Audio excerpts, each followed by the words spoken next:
La société civile et le vérificateur général renforcent leur coopération. Les deux structures viennent de signer un accord pour une meilleure synergie d'action pour lutter efficacement contre les mauvaises pratiques, à savoir la mauvaise gestion des finances publiques.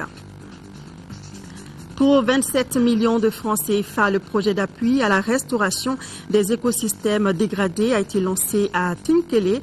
Le PNUD et l'ONG Survie pour le Sahel souhaitent ainsi mettre à la disposition des populations de Wélé-Sébougou des outils pour lutter efficacement contre la dégradation des terres. Madame, Monsieur, bonsoir. Bienvenue dans ce journal que nous ouvrons avec le Conseil des ministres réuni en session ordinaire à Koulouba sous la présidence du président de la République par intérim, Diankounda Traoré. Avec moi sur ce plateau, Yanya Alou Traoré, bonsoir. Bonsoir, Daisy Soukou. Avec vous donc le contenu du Conseil des ministres qui a adopté des projets de texte. Tout à fait. Bonsoir à tous. Au chapitre des mesures législatives sur présentation du ministre du Commerce et de l'Industrie, le Conseil des ministres a adopté un projet de loi portant création du Centre pour le développement du secteur agroalimentaire. La valorisation des productions locales est au centre de la politique de développement industriel adoptée par le gouvernement. La stratégie de développement du secteur agroalimentaire assortie d'un plan d'action 2012-2021 élaboré dans ce cadre vise à augmenter la richesse nationale et à assurer la sécurité alimentaire par la dynamisation des secteurs agricoles, artisanal et industriels.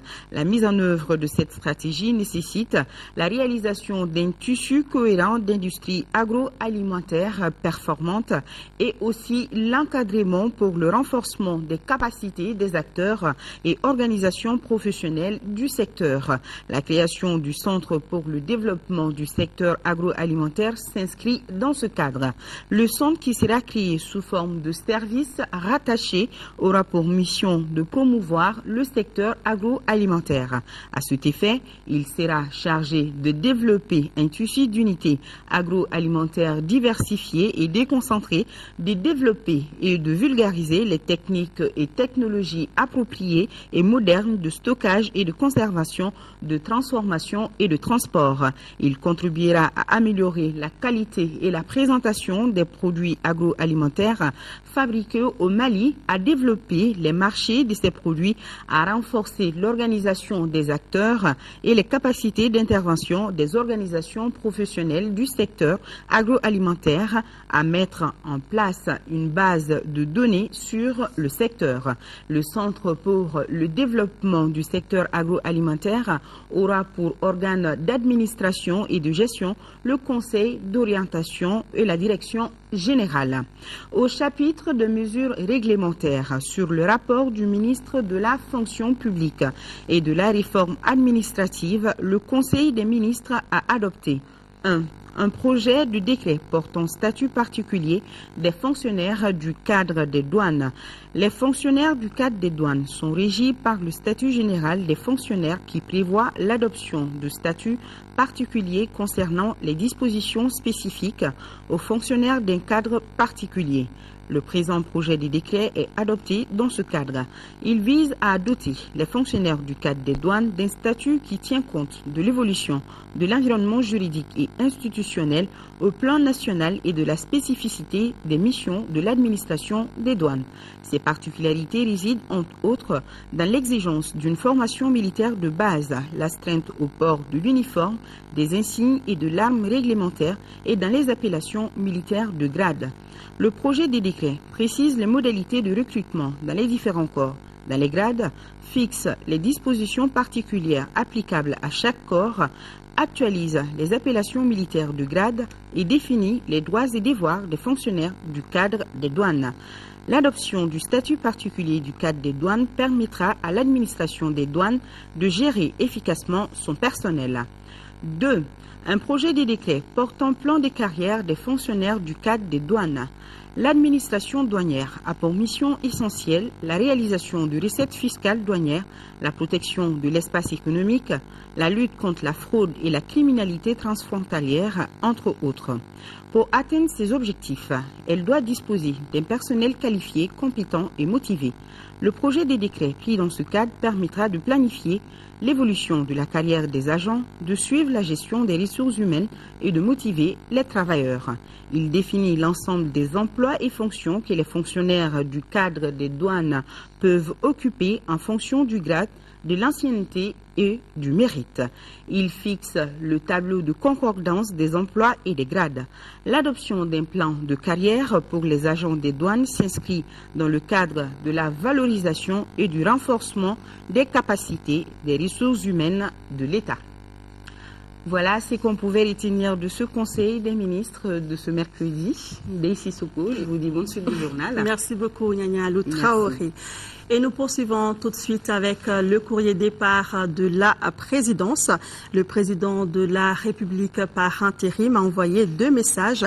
Le premier est adressé au président de la République islamique de Mauritanie à l'occasion de la célébration de la fête d'indépendance de son pays. Quant au second, il est adressé au président de la République de Sierra Leone suite à sa réélection à la magistrature suprême de son pays. Ce sont là donc les 2 messages envoyés ce jour par le président de la République par intérim.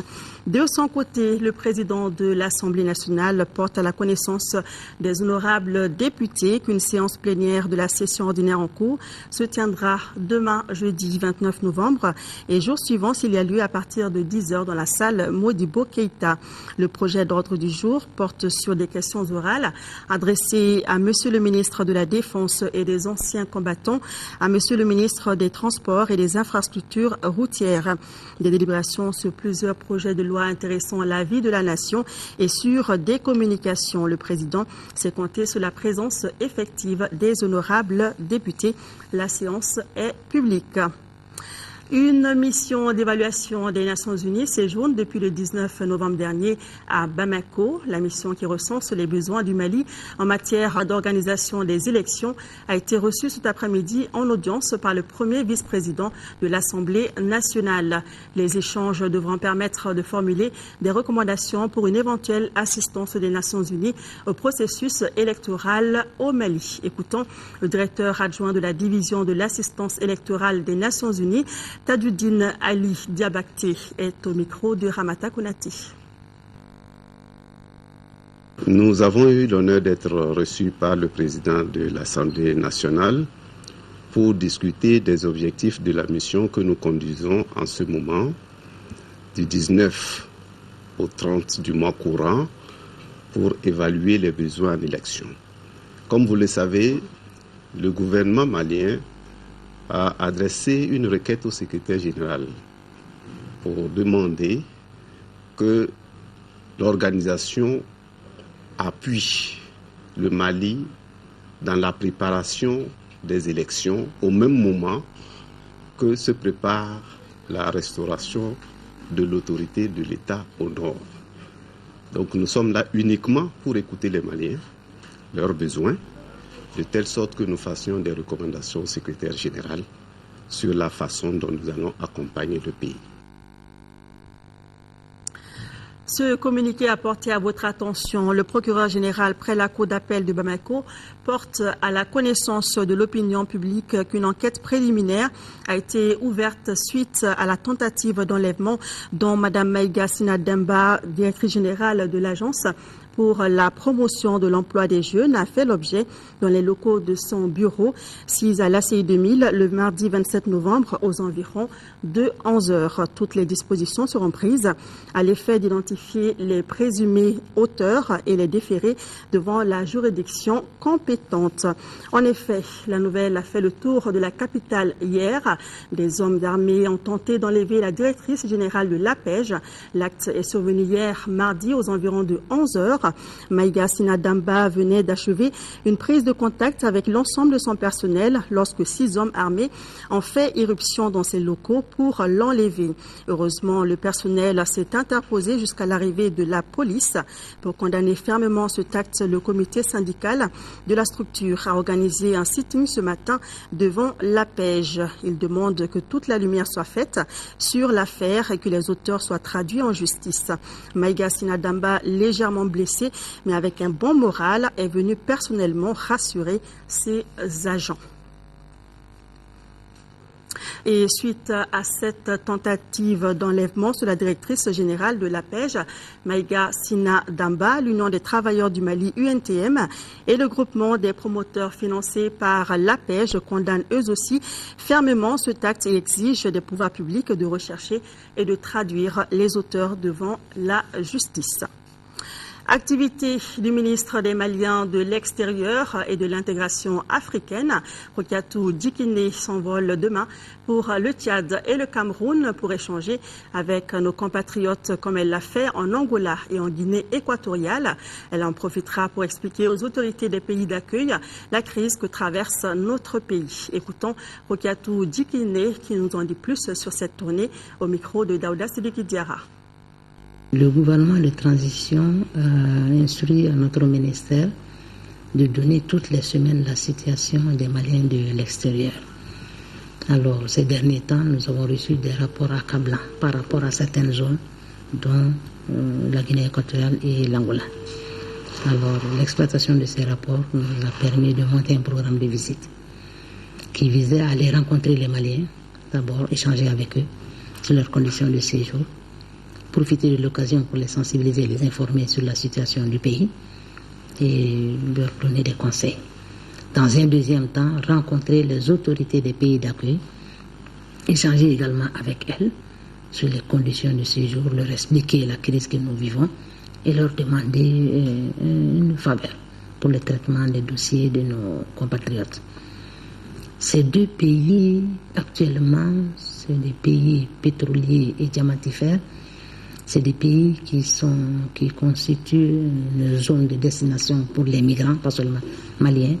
Alors nous avons constaté une ruée vers ces pays qui se considèrent comme envahis. Alors les conditions de l'immigration sont très difficiles.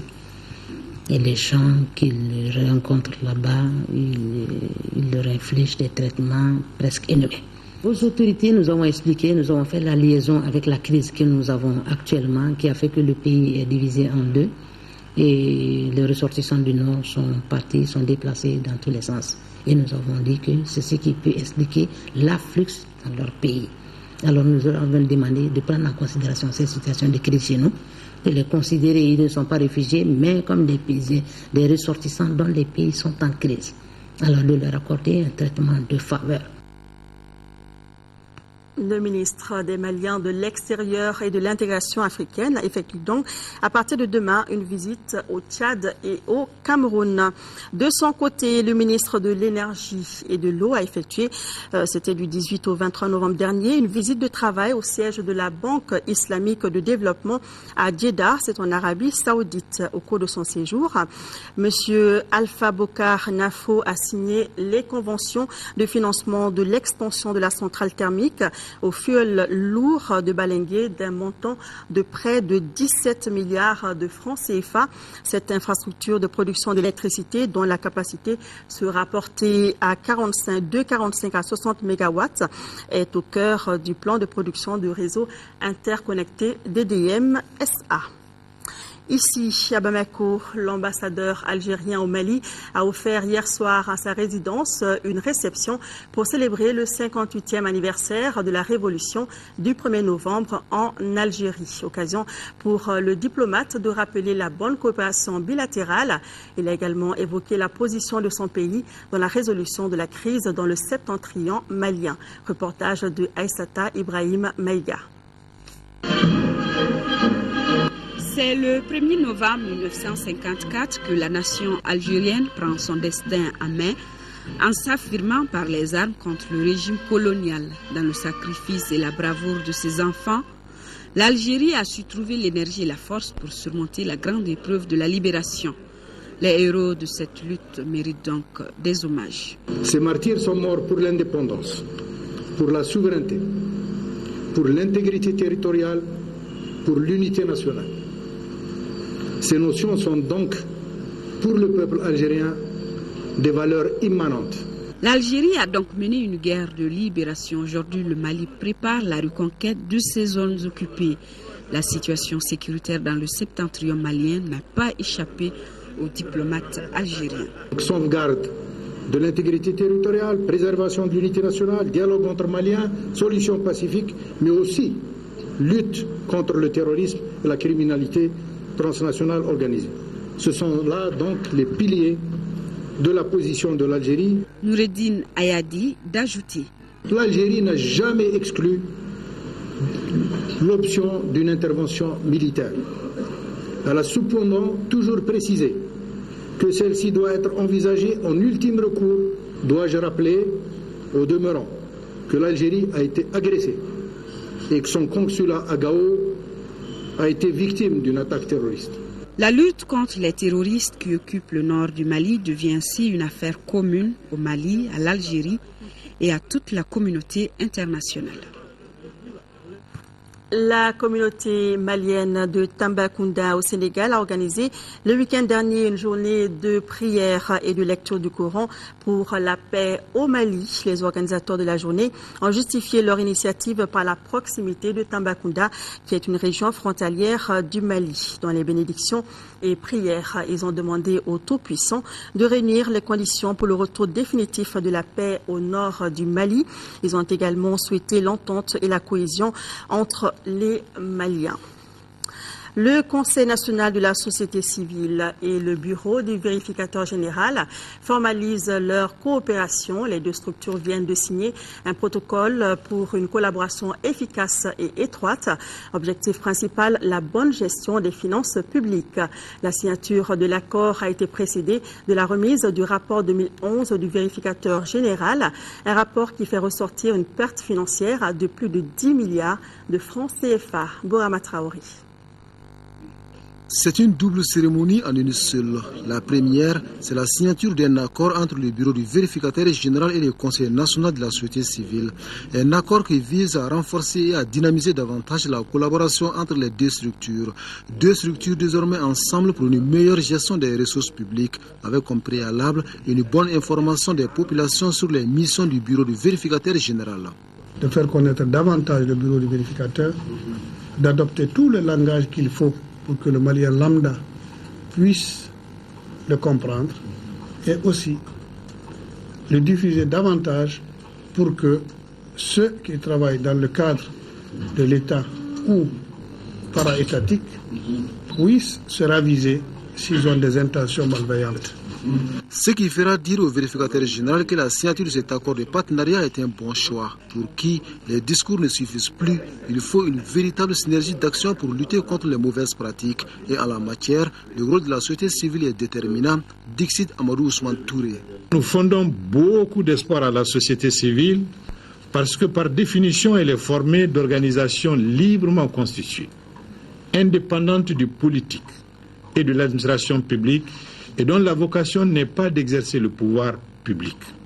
De ce fait, elle est susceptible d'être, et elle doit l'être, un véritable contrepoids à la mauvaise gestion et à la corruption. Elle doit être un catalyseur de la culture du rendre compte et de la transparence. Transparence dans la gestion des finances publiques est aujourd'hui nécessaire. Le rapport 2011 du vérificateur général fait ressortir une perte de plus de 10 milliards de francs CFA. Une copie de ce rapport a été remise à la société civile, deuxième acte de la cérémonie. Le Mali a pu justifier les 19 milliards de francs CFA du Fonds mondial alloués à notre pays dans le cadre de la lutte contre le sida. Information donnée lors de la traditionnelle conférence de presse organisée à la veille de chaque mois de décembre, mois de lutte contre le sida. La conférence a été animée par Malik Sen, secrétaire exécutif du Haut Conseil national de lutte contre le sida. Modibo Mariko nous en dit plus. Les slogans tous unis pour atteindre l'objectif global de lutte contre le sida au Mali fut des presse liés ainsi comme zéro nouvelle infection, zéro discrimination et zéro décès liés au sida cette année. Des objectifs à portée de main, même si le contexte difficile de la crise n'est pas pour faciliter les choses. Les déplacements des populations du nord vers le sud et dans certains pays voisins, la perspective du déploiement des forces de défense dans les zones occupées, le faible taux d'acceptation du dépistage seront ainsi entre autres défis à relever pour atteindre ces objectifs. L'année 2012 marquée aussi par les scandales financiers du Fonds mondial dans notre pays, selon le secrétaire exécutif du Haut Conseil, a fait beaucoup plus de bruit que d'impact sur le travail de sa structure. Ce qui nous concerne aujourd'hui, les rapports sont terminés. Les rapports sont terminés et les constats étaient les suivants. Nous avons eu à gérer 19 milliards 800 millions sur cette période-là, les 7 ans. 19 milliards 840 millions. Ils sont arrivés au constat qu'il y avait un détournement de 37 millions. Nous avons demandé un mois au Végal pour que nous allions chercher les justifs des 37 millions. Et c'est ce qu'on a fait. Au bout d'un mois, ils sont revenus. Nous avons donné les justifs. Les 37 millions étaient intégralement justifiés, ministère par ministère. Nous n'avons pas pu justifier 212 000 CFA. Donc, c'est des petits coupons d'achat d'essence sur le terrain, des péages, etc., qui ont certainement volé. C'est ce qu'on n'a pas pu justifier. Le défi majeur dans les années à venir sera de mettre en place un fonds national pour consolider les résultats déjà atteints, comme le taux de prévalence en baisse d'1,3%. Sur le plan mondial aussi, l'espoir est permis. Il y avait 25 pays dans le monde qui ont diminué leurs nouvelles infections pratiquement de 50%. Et parmi ces pays, 12 pays sont en Afrique subsaharienne. Aussi, le nombre de décès a diminué dans pratiquement la plupart des pays. La diminution de ces nouvelles infections est due surtout aussi à la diminution des nouvelles infections chez les enfants. Le Mali, qui a pris la mesure des défis, est aujourd'hui le premier pays en Afrique à mettre en place son cadre d'orientation stratégique 2013-2017. En attendant son application, le mois de décembre à venir va renforcer la sensibilisation en quadrillant les 4 semaines de thèmes et de parrains dans le but de mieux toucher les populations cibles. Le mois de lutte contre le sida débute le 1er décembre. Nous vous annoncions tout à l'heure que le ministre des Maliens de l'extérieur et de l'intégration africaine s'en allait demain pour le Tchad et le Cameroun. C'est plutôt en Côte d'Ivoire qu'il ira. Il ira donc en Côte d'Ivoire et au Cameroun. La CAFRO a organisé ce matin une conférence. L'objet était d'informer les femmes sur la situation sociopolitique au Mali et sur la tenue des assises nationales. Nous en parlerons dans un instant. Le temps de vous dire que la Fondation Mérieux s'engage aux côtés du gouvernement malien pour réduire le taux de mortalité maternelle et néonatale. C'est dans cet esprit qu'elle a construit une maternité à Sotuba, en commune 1 du district de Bamako. L'édifice a été inauguré hier par le ministre de la Santé en présence du président de la Fondation Mérieux. Reportage de Mohamed Diarra. Des sommités de la médecine moderne et la Fondation Mérieux s'unissent pour la cause de la mère et de l'enfant. Leur engagement se traduit par la réalisation d'une maternité qui devra pouvoir donner à la mère et à l'enfant les meilleurs services. La valeur de l'édifice ne se mesure pas par son coût, mais plutôt par les services qu'il rendra. Sa réalisation est toute une histoire. La majorité des femmes que nous avons rencontrées se sont plaintes de ne pas avoir une maternité ou un centre mère-enfant indispensable.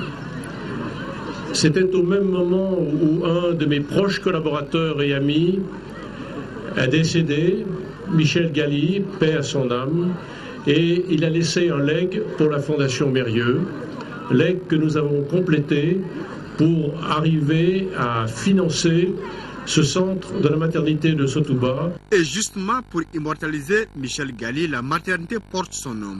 L'infrastructure est accueillie à bras ouverts par la population de la commune 1 en général et celle de Sotuba en particulier. Elle devra contribuer à amoindrir les souffrances des femmes. Elle partait à Kinzambougou, de Kinzambougou, Gabriel Touré, après Korofina. Donc tout ça, on avait des difficultés, même pour avoir un véhicule à amener ta femme, vraiment il y avait des difficultés là-dedans.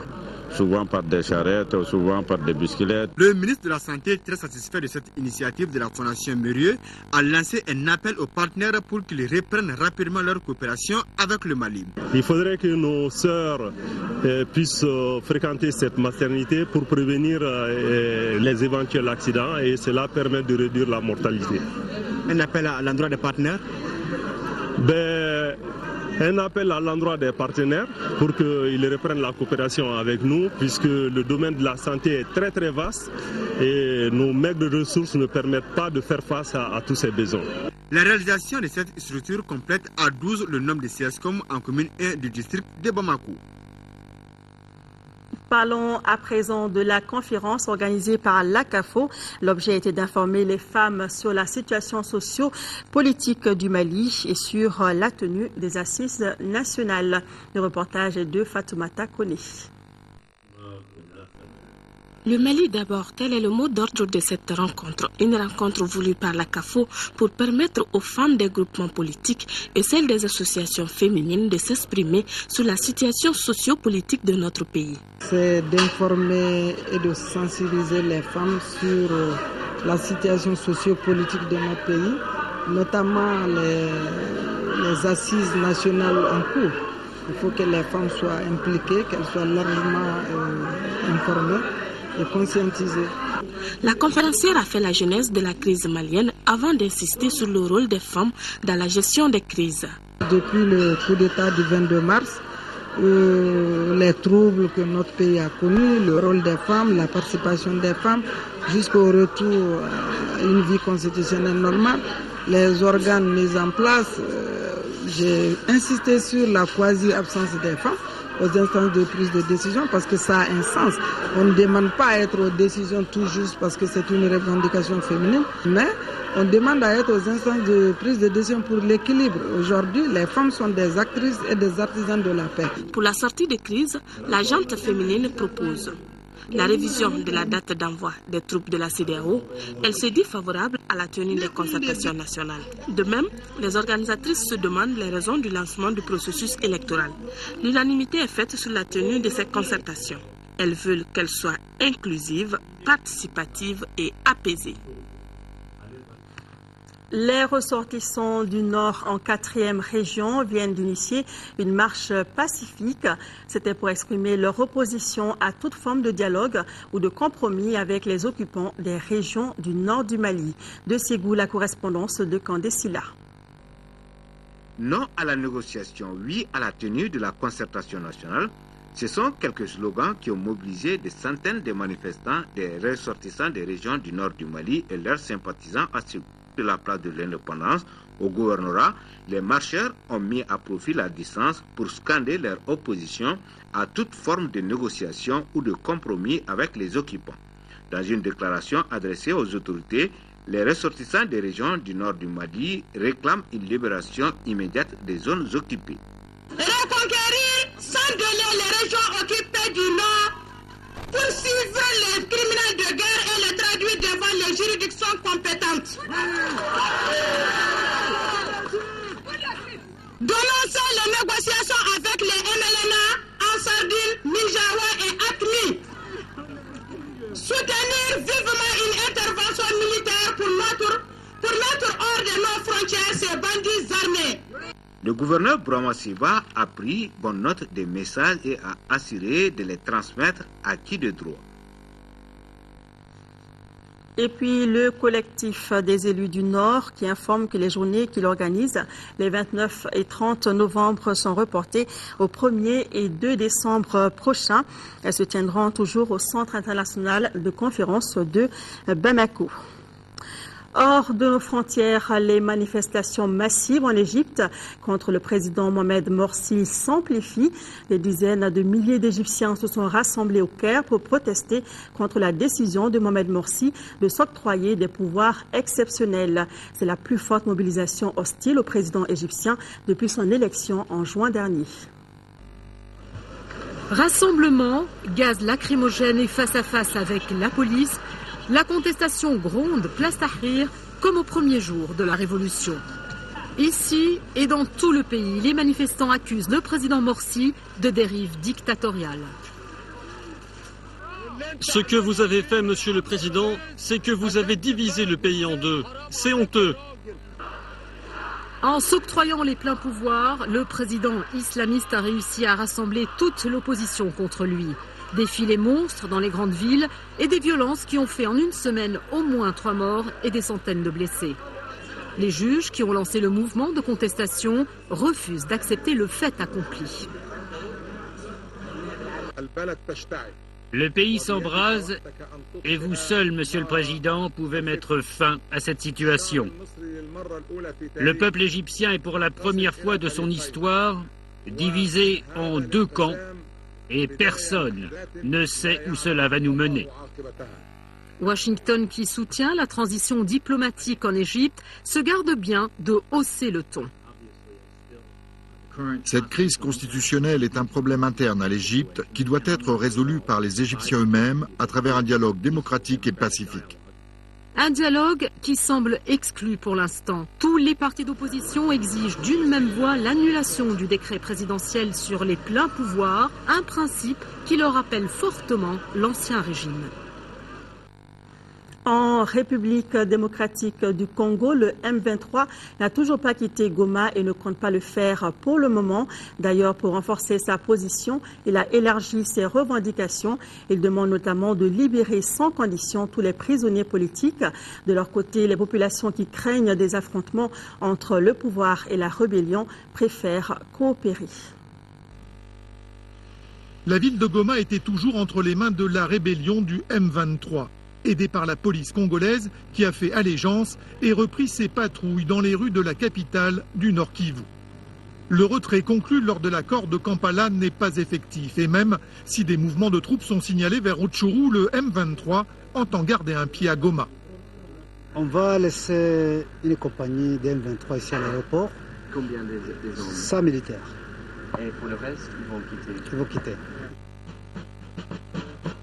À un carrefour, un orchestre accompagne une manifestation de quelques dizaines de jeunes qui scandent des slogans anti-Kabila dans une spontanéité très relative. Tout ressemble à une opération de communication obligée. Le but, dénoncer le régime de l'actuel président. Nous ne voulons pas de Kabila ici et de tous ses militaires.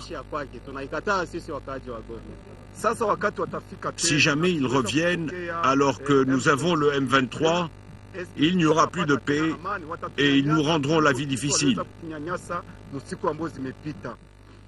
Purement corporatistes et régionalistes, les revendications du M23 s'élargissent au fil des jours.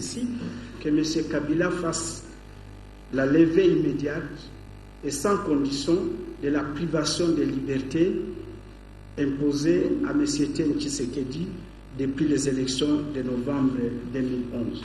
Deuxième chose, la libération immédiate et sans condition de tous les prisonniers politiques.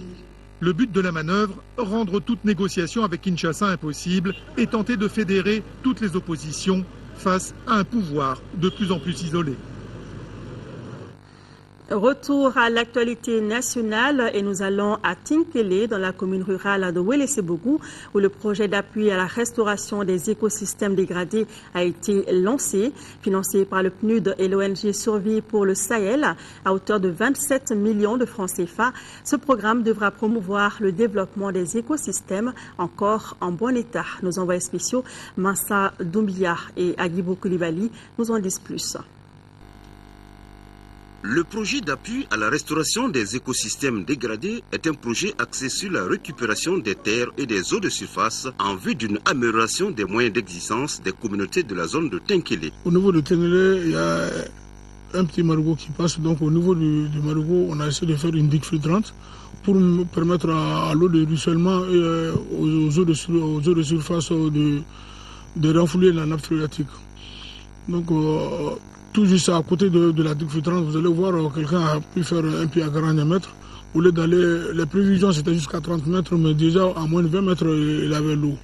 Donc ça c'est un peu l'impact de la digue filtrante sur le renflouement de la nappe phréatique. Le projet s'attellera à démontrer aux populations que la situation qu'elles vivent est loin d'être une fatalité et qu'avec un peu d'effort, elles peuvent récupérer et revitaliser les espaces dégradés et en tirer des profits substantiels. Notre intérêt spécifique pour ce projet, c'est qu'il prévoit la restauration des terres dégradées. Donc c'est la lutte contre la dégradation des terres qui est un des thèmes prioritaires du Fonds de l'environnement mondial, parmi lesquels je vais rappeler qu'il s'agit aussi de la conservation de la biodiversité, qu'il s'agit de la lutte contre la prolifération des produits chimiques, qu'il s'agit de la protection des eaux internationales et bien sûr la lutte contre la dégradation des terres et enfin le changement climatique. Pendant les 2 ans que durera le projet, les activités à mener auront trait, entre autres, à la formation de 50 paysans pilotes en technique de conservation des eaux de surface, au développement dans la zone de Tenkele de techniques agricoles axées sur les mesures de conservation des eaux de surface et à la surveillance des sites reboisés. De l'avis des autorités administratives, ce projet est une aubaine pour les populations de Tenkele. Les domaines d'intervention de l'ONG Survie au Sahel sont l'environnement, la santé et la protection de la famille. Un mot de sport. L'Union sportive de Bougouni a remporté la finale de la Coupe du Mali 2012. Vous vous en rappelez certainement. Dans la capitale du Bani Monotier, les populations continuent de célébrer l'exploit de leur club. Samedi dernier, elles étaient nombreuses à se rendre au stade municipal de Bougouni pour saluer une nouvelle fois leurs joueurs. Une occasion mise à profit pour mobiliser des fonds pour une meilleure participation de l'USB dans les compétitions africaines. Compte rendu de Sekou Konaté. Pour cet événement, ils sont venus de partout. Cadres ressortissants du cercle et de la région, opérateurs économiques, miniers, industriels, notabilités, tous ont répondu à l'appel du cercle de Bougouni pour d'une part saluer la performance de l'USB, mais aussi répondre à l'appel à solidarité pour accompagner cette équipe engagée en compétition africaine de la Coupe CAF. Tout un symbole pour le Bani Monotier. Si l'Union sportive de Bougouni, sans les moyens de ses ambitions, est parvenue à ces résultats, c'est certainement grâce à la perspicacité de ses dirigeants, mais aussi au soutien de ses fans. Mais comme vous le savez, les compétitions de haut niveau exigent non seulement beaucoup de moyens humains, financiers et matériels, mais aussi et surtout l'union sacrée autour de l'équipe. Pour l'association dédiée au développement de la région de Sikasso, le challenge est à notre portée. Au-delà de ce titre, votre victoire et votre trophée, en plus de la joie qu'il nous a procuré, sont des leçons et des symboles. Et le département de la jeunesse et des sports d'assurer de son accompagnement. Le département de la jeunesse et des sports s'emploiera à réunir les meilleures conditions de participation de l'équipe sportive de Bougouni à la Coupe CAF 2013, à l'instar des clubs précédents. Plus de 30 millions de francs CFA collectés au cours de l'événement, dont 25 millions pour la seule mine d'or de Morila pour soutenir l'USB dans sa campagne africaine. Les artistes ne sont pas restés en marge, avec en tête Nahawa Doumbouya, Oumou Sangare, Aïra Arbi, Doussou Bagayogo et beaucoup d'autres étaient là pour accompagner l'événement. Une initiative qui aura tenu toutes ses promesses dans la capitale du Bani Monotier. L'USB participera donc aux compétitions de la CAF. Et puis notez que la 24e session des journées cinématographiques de Carthage a fermé ses portes le week-end dernier à Tunis. Mention spéciale au film Korafola de notre compatriote Mamadou Cissé. Cette œuvre qui dure 52 minutes était sélectionnée en compétition internationale dans la catégorie des courts-métrages. Ce film raconte l'histoire de Madina Ndiaye, joueuse de kora qui a perdu la vue en 2002. Le tennis d'or de ce rendez-vous du cinéma africain en arabe et arabe est revenu au réalisateur sénégalais Moussa Touré avec son film intitulé La Pirogue, une fiction de 92 minutes sur l'immigration clandestine. La cérémonie de clôture a été également marquée par la projection d'un film Mama Africa en hommage à la figure emblématique de la musique africaine, Myriam Makeba, qui nous a quittés il y a quelques années. Rappelons que l'édition 2012 des journées cinématographiques de Carthage avait comme coparrain notre compatriote Souleymane Cissé. Notre envoyé spécial à Tunis, Modibo Soare, reviendra largement sur cette manifestation culturelle dans un magazine. Et puis, à suivre tout à l'heure, après ce journal, l'émission Cahier d'hier, consacrée à Médine, la perle du Grasso, une réalisation de Abbas Fambogori Traoré. Point final à cette édition. Merci de l'avoir suivi. Demain, 10h, 13h, retrouvez Nyanya Aïlou Traoré. Dans les éditions du soir, vous serez avec Amara Malé Diallo. Merci de votre fidélité et merci de rester de cœur et d'action avec nos compatriotes des régions du Nord vivant sous occupation. Ne les oublions pas. Bonsoir.